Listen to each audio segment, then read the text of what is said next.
C'est un secret pour personne, l'Église au Québec souffre d'une grande pauvreté.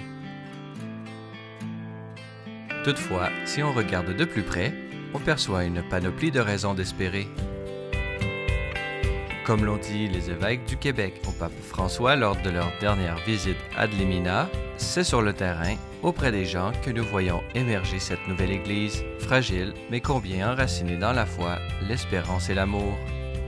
Au cours de cette série d'émissions, je vous invite donc à vous joindre à moi sur la route des diocèses, à la rencontre des différents visages de cette Église qui, de par sa pauvreté même, fait resplendir sur le Québec le visage miséricordieux du Père.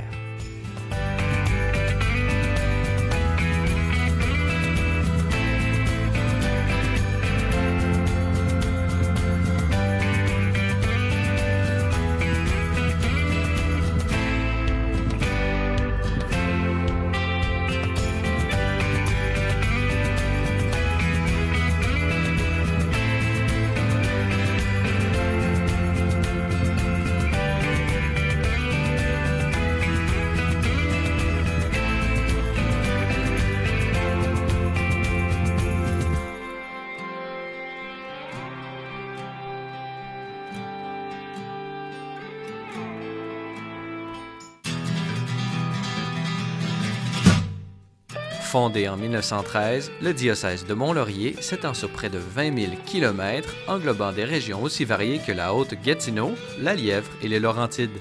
Établi entre forêts, lacs et montagnes, de Sainte-Agathe-des-Monts à Maniwaki, en passant par Mont-Tremblant et Nominengue, l'église à Mont-Laurier fêtait récemment son 100e anniversaire. Nommé par le pape Benoît XVI le 2 février 2012, Monseigneur Paul Lortie se dépense depuis corps et âme au service des 97 000 âmes qui lui sont confiées. Conscient des nombreux défis auxquels fait face son Église particulière, il n'en demeure pas moins confiant de la présence indéfectible de Dieu et de la protection de Marie, où il est assuré de toujours pouvoir trouver refuge. Dans cet épisode de Sur la route des diocèses, nous partons donc à la découverte de cette communauté pleinement consciente de l'urgence missionnaire telle que présentée par le pape François.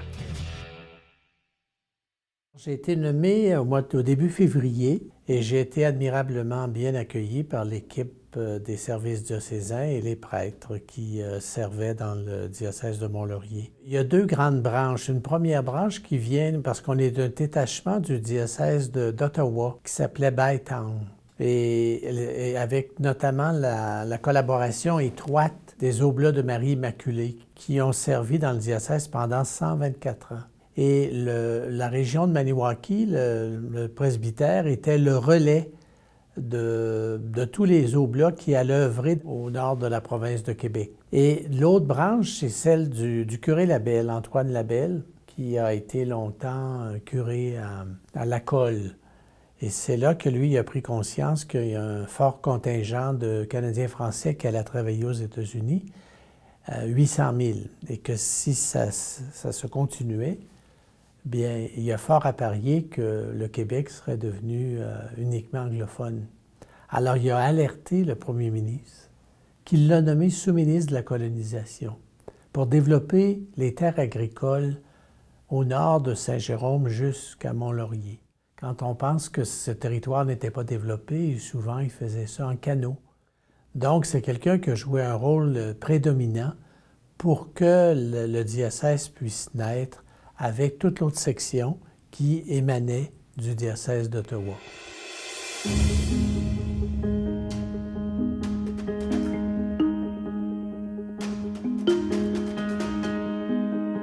Le curé Labelle, d'abord, est né à Sainte-Rose.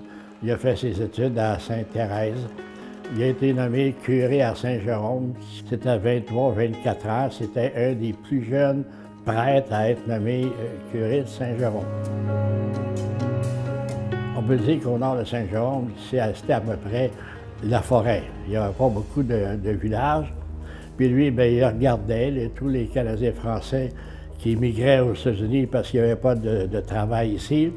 Et il s'est dit, bon, on va essayer de faire un développement, la colonisation, c'était surtout pour empêcher les Canadiens français de s'en aller dans le bout de Boston, dans les usines.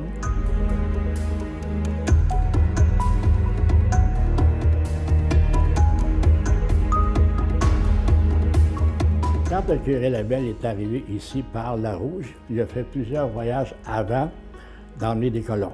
Aller voir, bon, tel endroit, ce serait bon, ainsi de suite. Puis bon, à un moment donné, il est arrêté ici, à l'époque, ça s'appelait Chute aux Iroquois. Il s'est installé sur une pointe de terre, puis il a dit une première messe à Chute aux Iroquois, ce qui est devenu aussi la fondation de la paroisse de la Nativité. Il a fait de la politique aussi, il est devenu sous-ministre à Québec. Il a profité de sa situation pour aider les colons. Puis en même temps, bien, à chaque endroit où il passait, il créait une paroisse. Avec une paroisse, bon, il y avait la chapelle, ça faisait un endroit où les gens pouvaient expliquer leur joie, leur misère. C'était les paroisses. Il y en a qui s'en sont bien sortis, mais d'autres, ils sont venus à Colomb ici, 2-3 ans après, ils sont retournés. C'est pour eux, c'était trop difficile.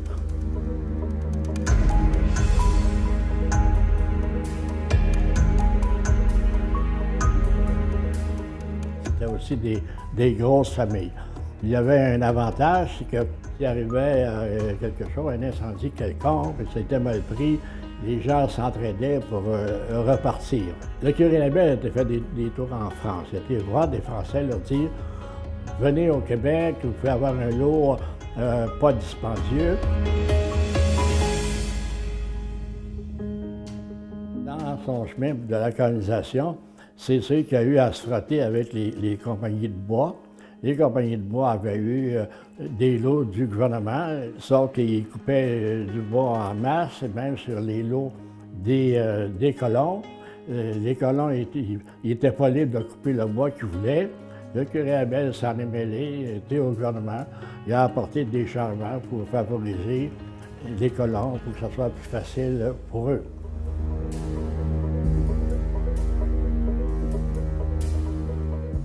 Les Laurentides, c'est le diocèse de Montréal. Ça couvrait tout. Le curé Labelle, il trouvait que le diocèse de Montréal était trop gros pour couvrir tout ça. Chacun avait une grosse responsabilité. Lui a fait une démarche, il a été à Rome 2-3 fois. Il voulait avoir un évêché à Saint-Jérôme. Mais son évêque de Montréal, c'était pas son idéal, lui. Il savait fort bien que s'il y avait un évêché à Saint-Jérôme, lui, ça couperait une partie de son secteur. Puis à un moment donné, bon, le curé Labelle a été à Rome. Il y a eu une réponse négative. Un peu plus tard, bien, ça a été divisé avec celui d'Ottawa. Mais son diocèse qui voulait avoir le curé Labelle à Saint-Jérôme, il l'a jamais eu. Puis c'est à peu près, je crois, 2 mois plus tard qu'il est décédé. Ça a été pour lui une tristesse énorme.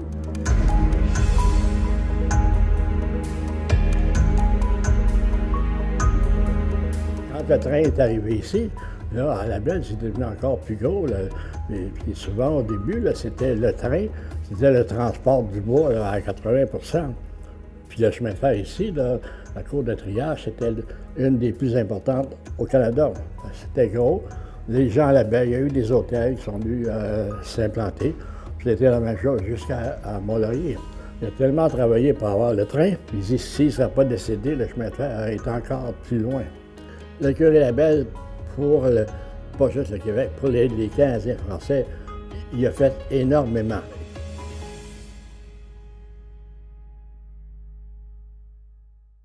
Si on a eu un développement si fulgurant, c'est parce qu'il y a eu des communautés religieuses dynamiques et un fort contingent de religieuses et de religieux qui sont venus ici. Les Sœurs de Sainte-Croix, par exemple, qui étaient présentes dans presque l'ensemble des municipalités et qui ont permis, au fond, aux gens d'être scolarisés à l'école primaire. Comme c'était des gens pauvres, ils n'auraient pas pu aller à l'école.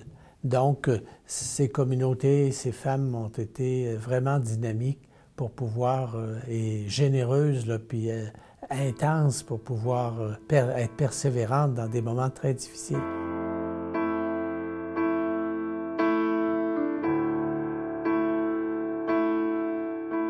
La communauté Sainte-Croix a été fondée en France par le père Basile Antoine-Marie Moreau et qui a été béatifié en 2007. Ici, Nominègue a été fondé en 1883, mais les sœurs sont arrivées effectivement en 1887. Quand les sœurs sont arrivées, c'était vraiment avec les débuts là, de la colonie ici. Là. Pour l'expansion, disons que ça s'est succédé un peu partout dans le diocèse. Il y avait des sœurs de Sainte-Croix qui se sont occupées de l'éducation des jeunes. En 1963, il y avait 215 sœurs de Sainte-Croix dans le diocèse. Et puis, alors ça a été le maximum, mais après ça a descendu. Alors, présentement, bien, nous sommes 2, comme au tout début de la Fondation, mais beaucoup plus âgés, par exemple.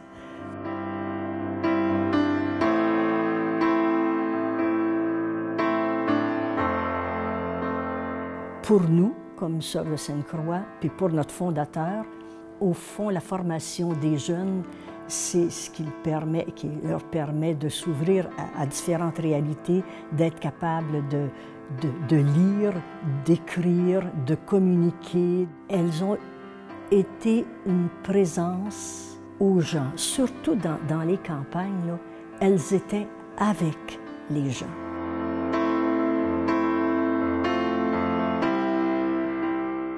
La proximité aussi avec les pauvres, les gens mal pris. Là, Puis cette présence des sœurs dans le milieu, les sœurs ont vraiment été proches des gens. C'était comme... c'était de la famille. Elles étaient de la famille. Qu'il y ait, là où il n'y en a pas, un réveil de la foi, puis qu'il se vive une solidarité entre les gens, qu'il se forment des petites communautés de partage, que l'Église se renouvelle de cette façon. Malgré ces difficultés, ces écueils que l'on peut rencontrer, il y a tout de même un noyau dur qui demeure très attaché à la foi, à la religion, à l'Église. Les gens y tiennent. On est chanceux d'avoir des jeunes couples de notre milieu qui choisissent de se marier encore à l'Église. Et beaucoup de jeunes couples choisissent, quand ils ont un enfant, de faire baptiser leur enfant. Donc, il y a des moments clés qui nous sont donnés d'être en contact avec des jeunes familles pour leur permettre de faire des rencontres et de découvrir comment le fait de compter sur le Seigneur pour vivre notre vie chrétienne dans la famille, c'est un bon coup et on les épaule en ce sens-là.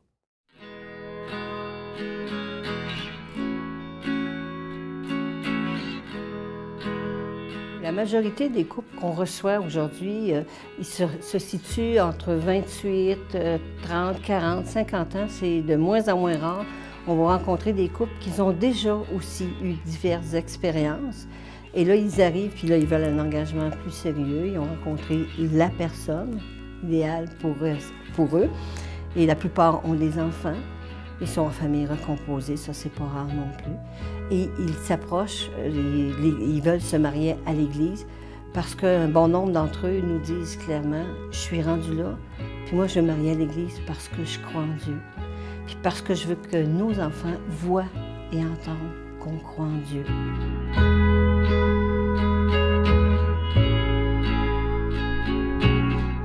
Ici, on les invite à une démarche de préparation au sacrement de mariage qui dure 2 jours, du samedi au dimanche. La première journée, c'est au niveau de la communication. Ensuite, on va explorer avec eux tout le volet de la vie affective, puis particulièrement, on va explorer les 5 formes de fécondité conjugale. On parle évidemment de la fécondité biologique, mais vous avez toute la fécondité spirituelle, la fécondité sociale, la fécondité affective, puis la fécondité intellectuelle. Alors, pour les couples qui ne peuvent pas avoir d'enfants, ça devient une activité qui est très salvatrice pour leur couple, de découvrir qu'ils peuvent être féconds.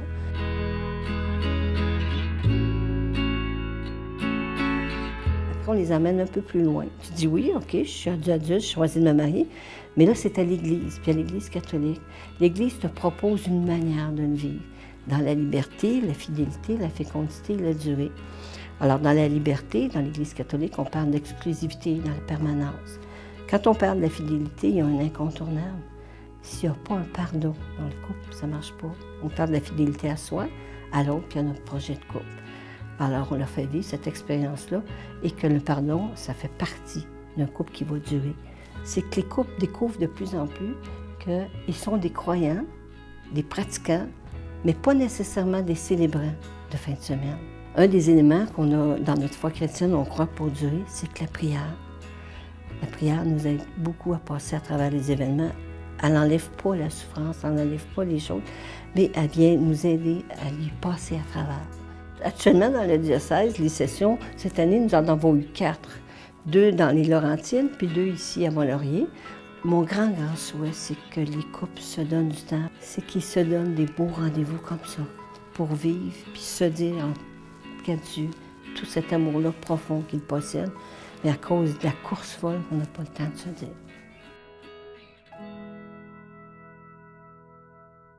Nous avons dans notre diocèse une seule communauté autochtone. Elle est située à Maniwaki, tout près dans la rivière Outaouais. C'est une communauté qui est très dynamique, bien organisée. C'est une des meilleures qu'on a au Canada. C'est pas moi qui le dis, c'est peut-être eux autres, mais elle est reconnue, ils ont une polyvalente, et puis les gens sont beaucoup impliqués dans la communauté, puis on le voit aussi par les liens que nous avons avec eux.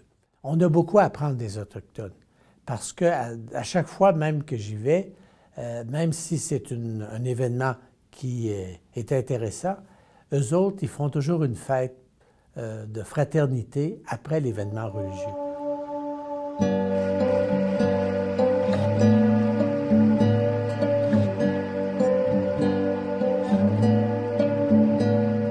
Koi, allô, bonjour.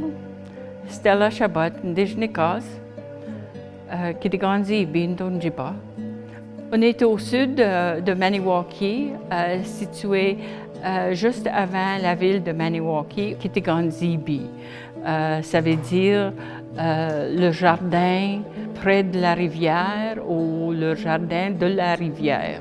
Parce que la rivière, c'était très important pour les Indiens des Algonquins ici, qui habitent à Kitiganzibi maintenant.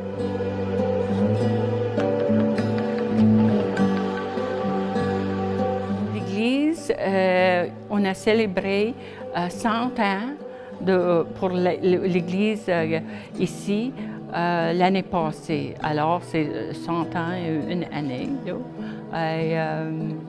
C'était toujours une paroisse pour les Autochtones de Kitiganzibi et les prêtres sont des prêtres Oblats.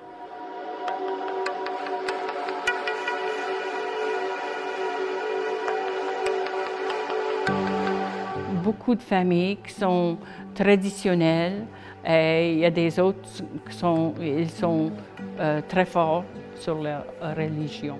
The baptism is when you welcome a new member into the community, and the funeral is when you say your final farewell to that community member. Alors, c'est très important de venir pour les deux. In a funeral procession, everybody volunteers. There are a lot of people who volunteer to help with the family and to take care of the grave site. And then afterwards, we all meet together here at the church. And then we have a final meal to remember that person who has gone and who has entered the spirit world. And we talk about the person and wish him or her well on his journey.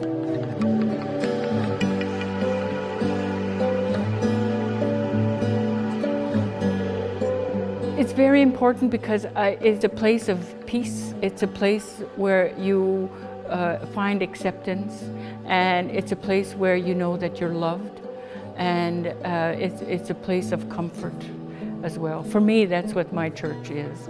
And any church, really. I was in Italy, in Rome, for the canonization of Saint Catherine, and it was just so overwhelming. It was just I was goosebumps all the time. It was just one massive goosebump. It was so very important and so very. It had such an impact on me that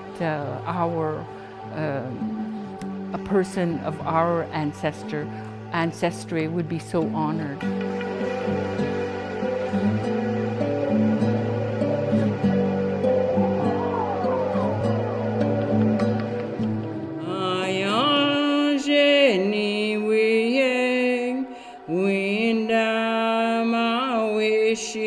Nam Anin Endo Dameg Kishi Gung Endayeg.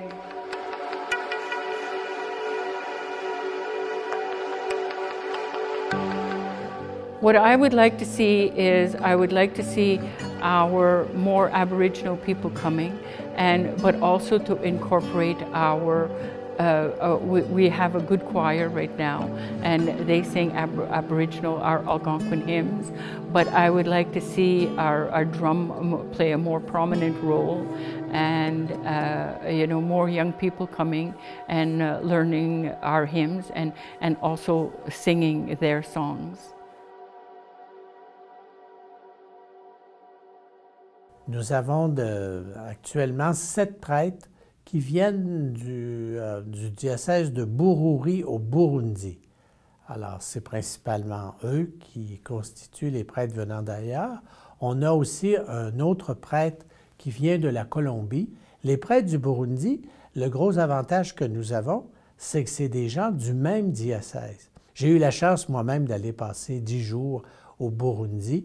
Et j'ai eu la chance d'aller visiter les familles dont les prêtres sont dans le diocèse de Mont-Laurier pour remercier justement ces familles de nous avoir prêté leurs enfants pour servir la mission dans notre église à Mont-Laurier.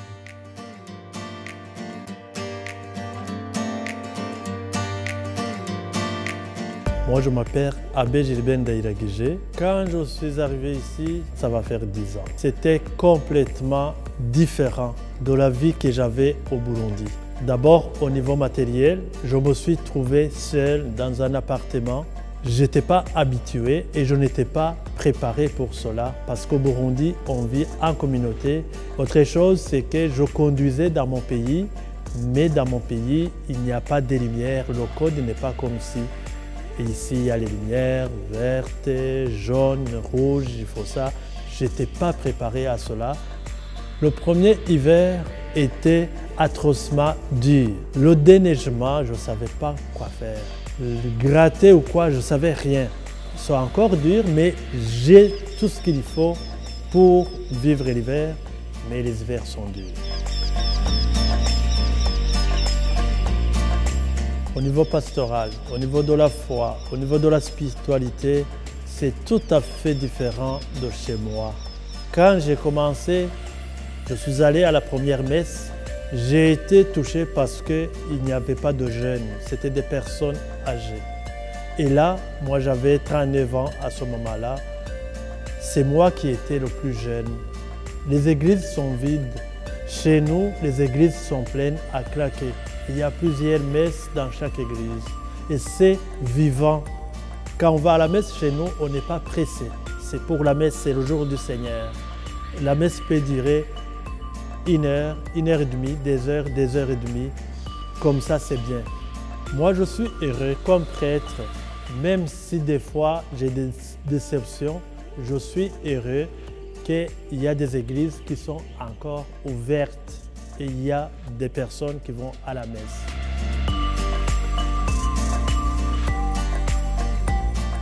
Ce qui m'encourage, ici à la paroisse cathédrale, j'ai toujours des jeunes qui demandent les sacrements pour la première communion, des personnes, des jeunes pour la confirmation. Dernièrement, Monseigneur a confirmé autour de 55 jeunes. Et j'ai toujours des jeunes couples qui demandent des baptêmes pour leurs enfants. Et j'ai aussi des couples, même s'ils ne sont pas nombreux, qui demandent à se marier. Comme l'Église, c'est l'Église de Jésus-Christ, je fais confiance au Christ. Sinon, tu vois, je viens de passer 10 ans, il n'y a pas de vocation. Les vocations, on les trouvait dans les jeunes quand on allait dans les écoles. C'est vrai pour dépanner les prêtres de l'extérieur, c'est bien, c'est correct. Mais les communautés qui ont besoin des prêtres devraient produire des prêtres, donc des prêtres québécois. Alors, on n'a pas de vocation, c'est là mon inquiétude. Mais comme l'Église, c'est de Jésus-Christ, il saura quoi faire. Si la foi, s'est transmise pendant plus de 100 ans dans le diocèse de Mont-Laurier, c'est grâce et principalement à la famille. Alors, il y a des changements qui sont apportés pour mettre en œuvre le grand tournant missionnaire des communautés chrétiennes tel que voulu par l'Assemblée des évêques du Québec. Alors, toute cette réorganisation, nous la prenons beaucoup au sérieux pour pouvoir vraiment aider les gens de ce côté-là. L'autre élément qui demeure très important, c'est d'assurer une formation aux laïcs.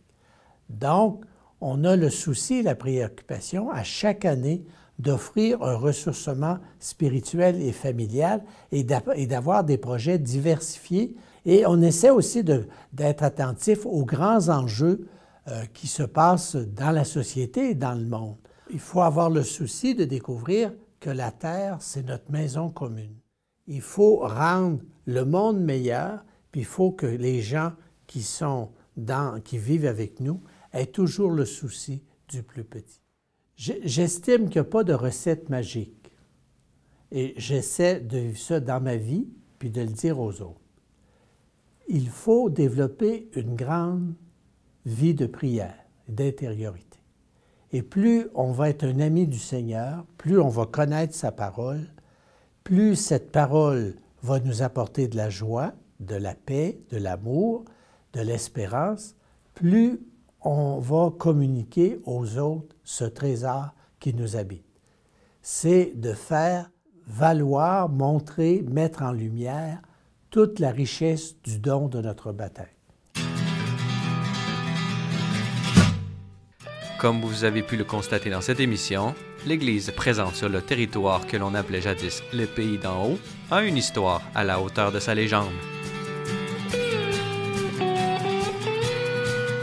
Que ce soit par les exploits de la colonisation, la grandeur incommensurable du don des personnes consacrées, l'amitié centenaire avec les peuples autochtones, l'engagement adapté aux couples et familles d'aujourd'hui, ou par l'accueil des nouveaux arrivants et l'ouverture à l'aide des prêtres venus d'ailleurs, le diocèse de Mont-Laurier est un exemple d'une Église en phase avec les besoins contemporains dès qu'elle dépasse la rencontre amoureuse avec le Christ.